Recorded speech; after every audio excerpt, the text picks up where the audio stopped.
Coming up in this episode of Southern Newsweek, 100 Dunedin homes are evacuated as a fire consumes a large log pile.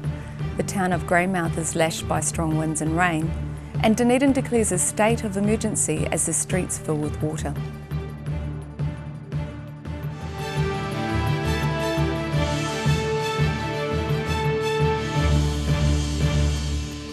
Hello, I'm Melissa Barton and welcome to Southern Newsweek. Residents were evacuated from 100 homes following a fire at Burnside in Dunedin last week. Incident controller Phil Marsh says the exact cause of the fire was still being investigated. Rodeo Protest was nearby the scene. A fire broke out at around 5 o'clock yesterday evening in the suburb of Burnside. 6 helicopters, 25 fire appliances and up to 100 firefighters were called to the blaze, which damaged at least 3 industrial buildings. 100 houses were also evacuated. Clouds of dark grey smoke were seen from vantage points across the city yesterday evening. Friends up over here, possibly getting evacuated. They're coming here now, and sort of this side of Mulford Street's going to get evacuated soon too, by the sounds of it. Not good. You can see the smoke going right over towards the ocean now. So, yeah. DJ Champion says he was driving home when he first spotted the fire on a hill at a garden waste disposal area. There were a few explosions earlier on. It's a bit worrisome, especially seeing the firefighters evacuating a lot of the residents. I think it's down in Concord there. Hopefully they stop the fire before it crosses the motorway. Following the day's 34-degree heat, today it was a different story thanks to a change in the weather. The fire burned through about 20 hectares of vegetation and 2,000 tonnes of logs. Things are still smouldering as diggers cover hot spots, aided by the 8 mils of rain from the early hours. The motorway has since reopened and residents have been told this morning they can return to their homes. Staff at the St Clair Golf Club say nearly 100 people and pets passed through the doors of a nearby evacuation centre during the night. Assistant Area Commander and Incident Controller Phil Marsh says heavy rain and the work of crews overnight means the fire is now contained. He says no one's house burned down and no one was injured, but he could not confirm the cause or origin of the fire. This discussion that originated at behind the meatworks. Oh look, there'll be a lot of people that'll have quite a bit to say and a lot of evidence that'll have to be taken, but until we've got that in, we can't say anything currently. Specialist crews continue to work on the fire, with the mop-up expected to take several days. Fire and Emergency are now gearing up for 50 mils of rainfall and potential flooding. Roselle LeBone, The South Today. And last week's hot weather also fanned the flames of a large fire in a forest company yard located between Invercargill and Bluff. Sharon Rees has more. 5 helicopters and 12 fire crews were deployed to a large fire at Southwood Export Limited on Bluff Highway on Wednesday evening. Flames had been fanned by strong winds, spreading the fire across a pile of vegetation and dry grass along the highway. The fire has been contained, but a fire and emergency spokeswoman said today the area is still smouldering and could take up to 4 days to be put out completely. She said it was still too early to determine a cause, but urged the public to remember Southland is still under a total fire ban despite heavy rain in the region. Sharon Rees, The South Today. Prior to heavy rainfall, dust storms were blowing in central Otago. The South Today happened to drive right through one. Weeks without rain, followed by strong winds, created the ideal circumstances for dust storms in central Otago. Mid-afternoon yesterday saw a large dust storm envelop the Luggett Terrace Highway on Hawea Flat. The dark brown clouds were clearly visible from many places around the region. The reduced visibility meant that nearby Cane Road was closed and a wind-thrown tree reduced State Highway 8A to a single lane. Reddy Adrian, The South Today. On Thursday last week, the weather changed as the country felt the impact of tropical cyclone Whihi. The west coast was hit hard with wind and water damage affecting many towns in the region. The Greymouth CBD became a ghost town today, while police and fire services closed off streets as ferocious winds downed power lines, ripped off several roofs and flung debris down the streets. Houses on several roads around the region had to be evacuated during the day. Two of Greymouth's largest fishing boats, Ocean Odyssey and Moonshadow, tried to cross the bar this morning, with one very nearly being slammed into the rocks. Rudy Adrian, The South Today. Southland also received heavy rainfall last week, prompting flood warnings for many places across the region. Sharon Rees has more. Southland receiving less rainfall than forecast meant floods weren't as bad as expected, but still enough to keep contractors busy throughout Invercargill. Persistent rain since the early hours of the morning saw surface flooding in multiple areas around the city, including Otapuni Avenue and Cree Street in Glengarry. Fulton Hogan contractors said they had been working all day to unblock drains, which was the primary reason for the flooding. Earlier today, Environment Southland issued flood warnings for rivers in rural areas, including the Porokino River near Thornbury, which was 1.4 metres above average this afternoon and rising around 600 millimetres per hour. Emergency Management Southland are encouraging residents to ensure drains around their properties are clear and said heavy rainfall is expected until at least 9 p.m. Sharon Rees, The South Today. Last week's rain in Dunedin turned into a minor flood, causing school closures and the Dunedin City Council to declare a state of emergency. Parents at some South Dunedin schools received notices at lunchtime that the schools would be closing as soon as possible. Heavy, persistent rain began falling in the early hours of this morning as the country is feeling the effects of ex-cyclone Fehi. At noon, parents of Bathgate Park school pupils were asked to collect their children as soon as possible, with other schools following suit. Well, the DCC and the Ministry of Education have been in contact with each other with concerns about the water levels here for Dunedin, South Dunedin in particular.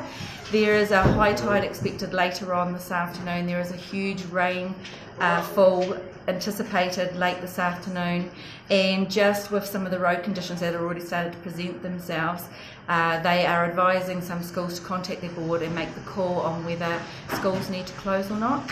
Katrina Robertson says they've closed due to health and safety concerns.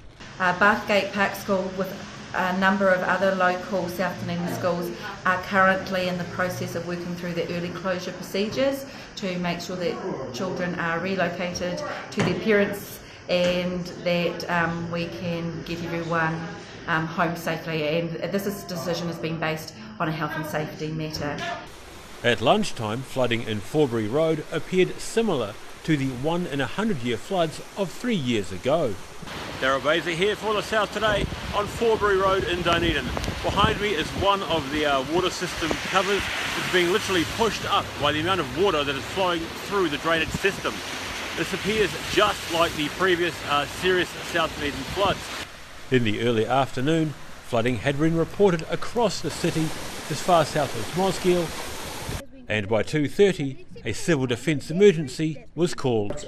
We declared a state of emergency at 2:20 this afternoon, mostly because there was an imminent risk of the floodwaters surcharging the wastewater system and pushing out obviously waste into the floodwaters, at which point we will have to evacuate, very likely, and we needed a state of emergency for that. So that's the catalyst, even though we knew that there was likely to be some flooding for some time. Daryl Baser, The South Today. Despite last week's rains, Southland was officially classified as being in a drought last week. This came after the Southland Rural Support Trust applied to the Minister of Agriculture to declare an adverse event. The organisation says the declaration opens avenues of support for struggling farmers in the region. Sharon Rees reports. With persistent rain and surface flooding in Southland yesterday, it was easy to forget the region is suffering through a drought. Emergency Management Southland manager Angus Mackay says despite the rain, farmers aren't out of the woods yet. Although it's really welcome respite from the high temperatures, we're still in a drought condition, and farmers are still working really hard to look after their stock and to plan for how they're going to go into winter with the conditions as they are at the moment. A medium-scale adverse event was declared for Southland on Tuesday after meetings held by the Southland Rural Support Trust gauged the sentiment of farmers during the heatwave. It really comes down to a point where you say, well, actually it's getting that serious for the whole province as a whole. We need to seek an application for that adverse event. Really, a lot of farmers probably would have liked to have heard it a bit earlier, but at least now we can move forward and get some plans in place and act on it. Kennedy said the drought declaration was a morale booster for Southland farmers, who were reassured the government understood the seriousness of the situation. People outside of Southland actually think about what's happening here and are prepared to throw a bit of money at it. There's not a lot of money, but it'll be sufficient to help whoever needs it. He said the government funding would go towards more community meetings, one-on-one support for farmers in need of intensive help, short-term taxation relief, and in extreme cases, rural assistance payments. Southland farmers who are struggling through drought conditions are encouraged to attend community meetings and to look out for neighbours and friends who may be in a similar situation. Sharon Rees, The South Today. Still to come on Southern Newsweek, the Prime Minister visits Greymouth regarding the Pike River coal mine, and a very smelly flower attracts thousands of viewers.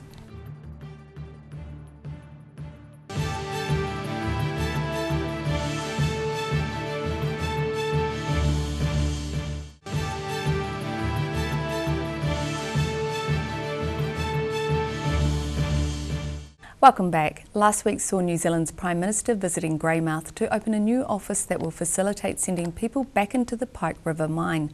The South Today was on scene. Over 7 years ago, the Pike River coal mine incurred a deadly explosion, killing 29 men.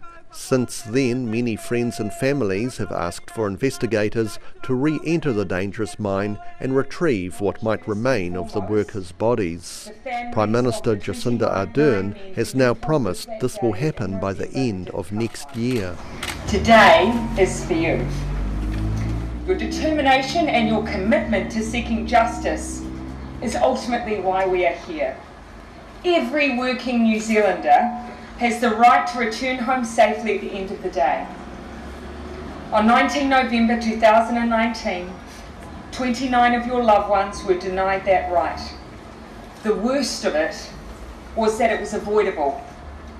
Since that day, you have been denied closure, denied knowing with certainty what happened, and denied a voice. Today, that changes. Today we launch Te Kahui Whakamana Rua Tekoma Iwa, Pike River Recovery Agency, as a new standalone agency of the state. The new Pike River Recovery Agency will be headed by Dave Gawn, a former head of the New Zealand Army. It's a really important step into giving closure to the families of those 29 men who lost their lives. Based in Greymouth, the agency is to run on a budget of over $7 million a year. Rudy Adrian, The South Today. A phone repair company with branches in Christchurch and Dunedin has shut its doors, leaving some customers out in the cold and without their phones for an extended period. Phone Fix Dunedin customers are claiming it's taken months to get their phones back. Roselle Labone has more.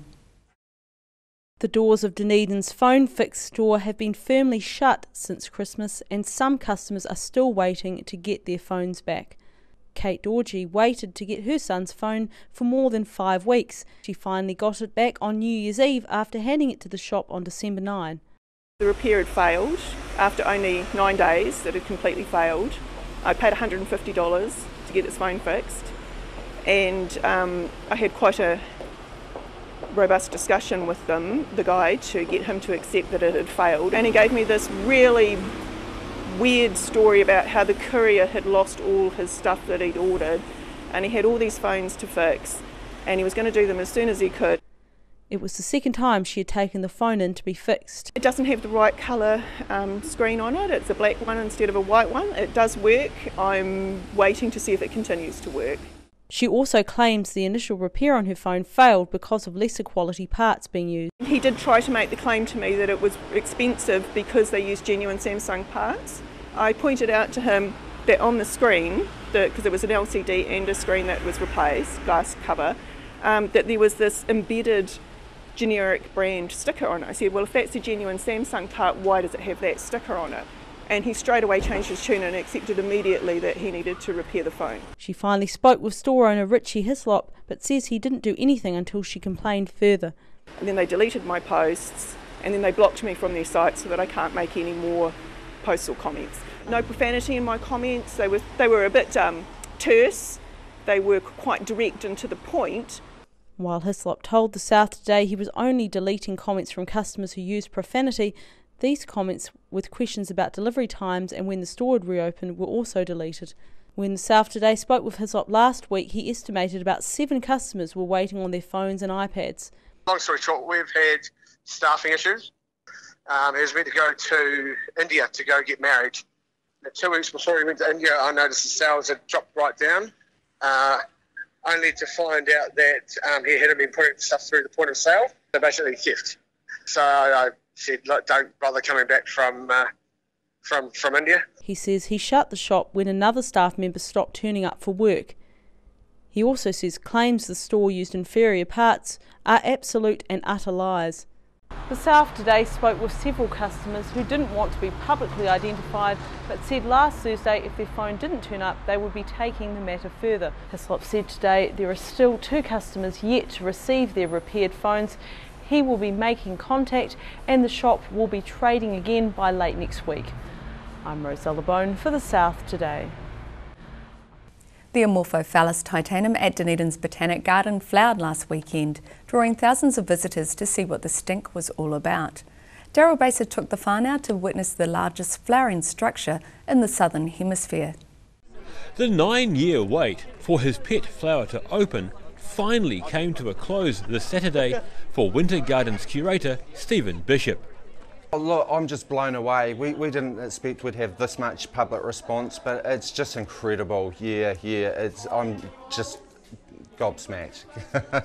Understandably, he's acting like a proud dad and is pleased that thousands of people are coming to see his large, smelly baby. It's the largest flowering structure in the world, yep. And we are the only one on the South Island to have one to flower, first for the South Island, and as far as we know, the first for below the 45th parallel, so basically the most southern to flower in the world.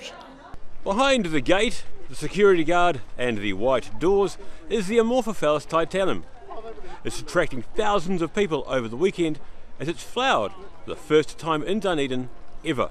Those in the queue to get in were anticipating a big stink. Oh, I couldn't wait to feel the smell of it, that's it. While those, some of whom waited up to an hour to see the corpse flower, say it was worth it. I'll probably never see one again, so... It's been, what, 10 years yeah, it's been here? It's only done this once. It's quite a rare event. It's great. I mean, the line was, everyone's quite relaxed, and, I suppose plants don't really aggravate people, so waiting to see one, is good. It looks beautiful, beautiful plant, good area. I think it's been well organised, the whole thing. Looking forward to taking some photos, and hopefully one of those things that you don't really get to see, or maybe once in a lifetime. So it's really cool. Flowering and the smell of it. I want to know what it smells like. It's pretty smelly. Yeah, close up it's smelly. Stephen Bishop says he's taken pollen, which is being frozen by the University of Otago's botany department. Well, what we're going to do is we're going to take nature into our hands a little bit. Tonight we've got the botany department of the University of Otago coming down once we close, and we are going to cut a very discreet little hole in the back of the spathe. That's the red flowering part that we see, and we're going to extract some pollen from there. because they don't self-pollinate, they have to pollinate with another one. So if there's another one that flowers in New Zealand, we'll be able to, in the next few years, we'll be able to send them up some pollen and we'll be able to actually get some seed. He says this Amorphophallus titanum can flower again. Daryl Baser, The South Today. Coming up after the break on Southern Newsweek, a gentleman in his 60s is still hard at work as a personal fitness trainer, and some other elderly athletes battle it out on the ice hockey rink.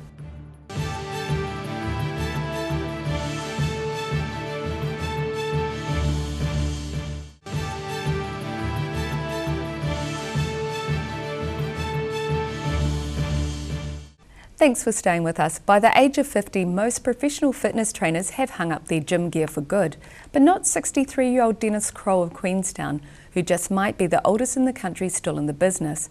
Mina Amso reports. Queenstown resident Dennis Kroll is a fitness pro and at 63 continues to work as a fitness trainer, and he claims to be the oldest in the business in Queenstown.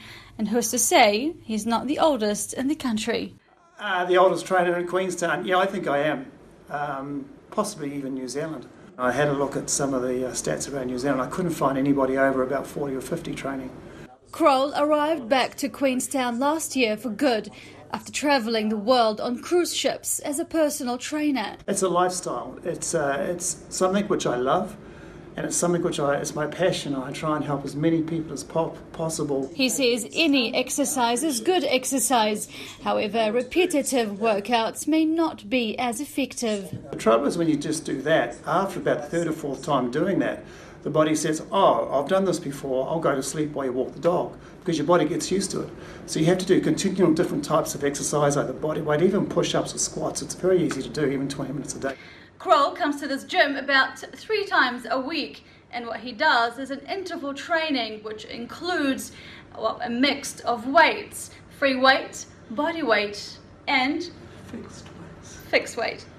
He says today's New Zealand health statistics around smoking and heart disease are alarming and frighten the heck out of him. 4 or 5 people today in New Zealand will have a heart attack. 4 of them will die. Every 90 minutes someone dies of heart disease in New Zealand. So that's horrible. Kroll says he'd continue with his job for as long as he could and has no thoughts of retiring anytime soon. Mina Amso, The South Today. Animal welfare groups were back in action at Outram this Waitangi Day. About 40 demonstrators with the Animal Justice League made their appearance to protest the annual rodeo event in Dunedin. It's the Animal Justice League's second protest of the year and their first time in Outram. The group today hosted an anti-rodeo demonstration following similar demonstrations in other locations this rodeo season. Protests have been held across the country, including Taupo, Canterbury and Whangarei. Today's action follows the death of a bull last Saturday at Pukamanu Bull Ride in Martinborough. Spectators say the animal broke his leg during the bull ride event.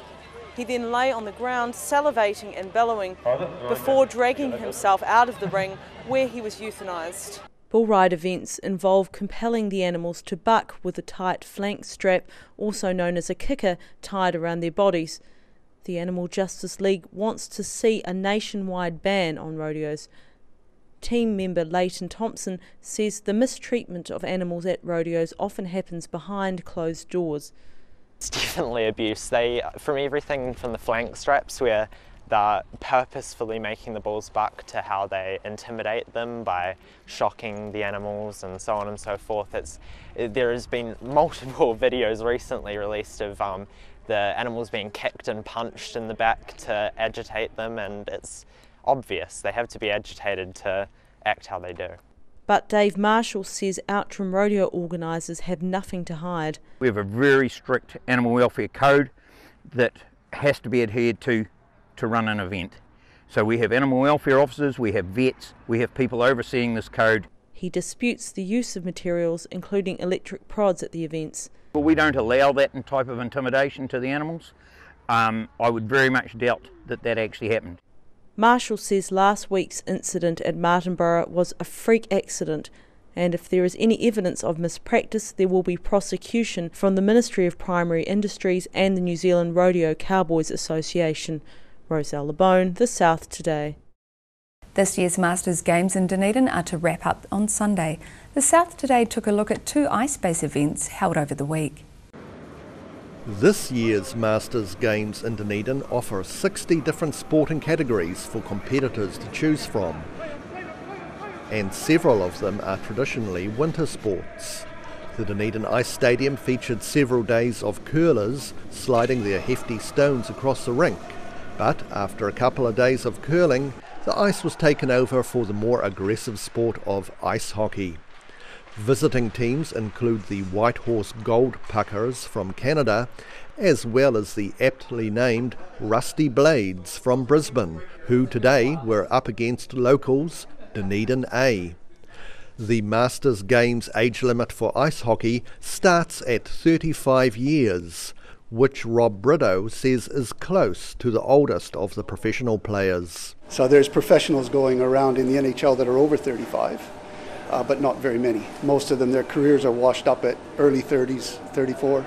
Dunedin A player Jeff Avery assured that despite increasing years, the play would still be aggressive. There'll be injuries, especially with older guys, aches and pains, and there's still a bit of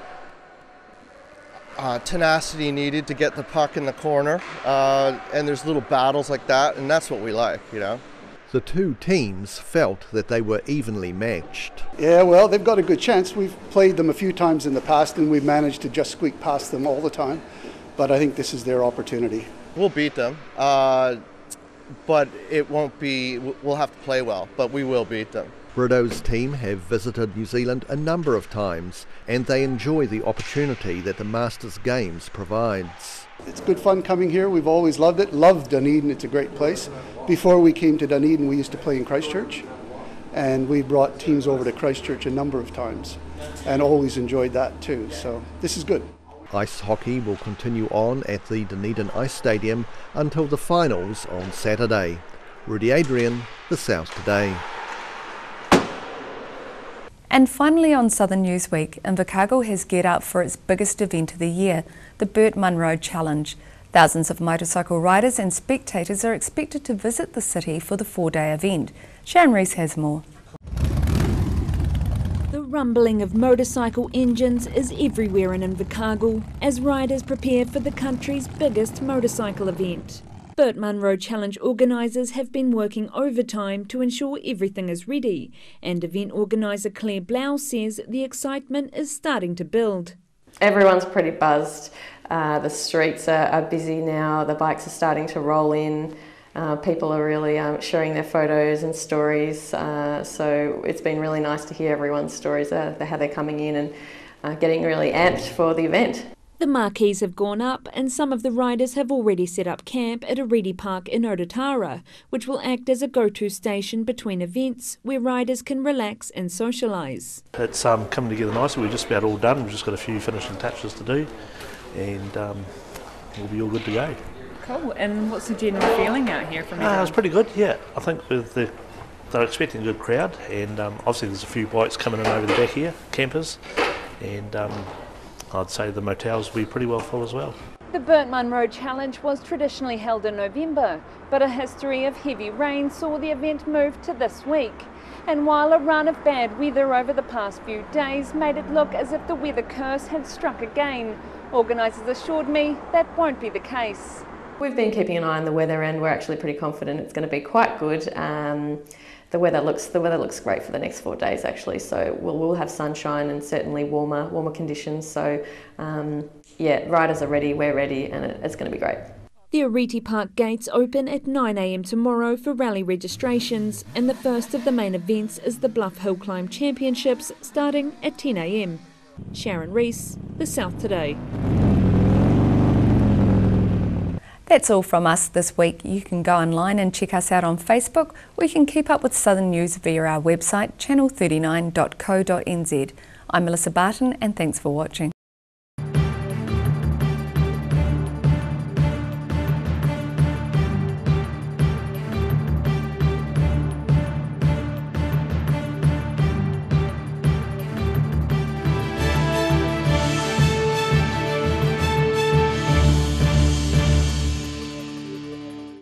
Supporting local content so you can see more of New Zealand on air.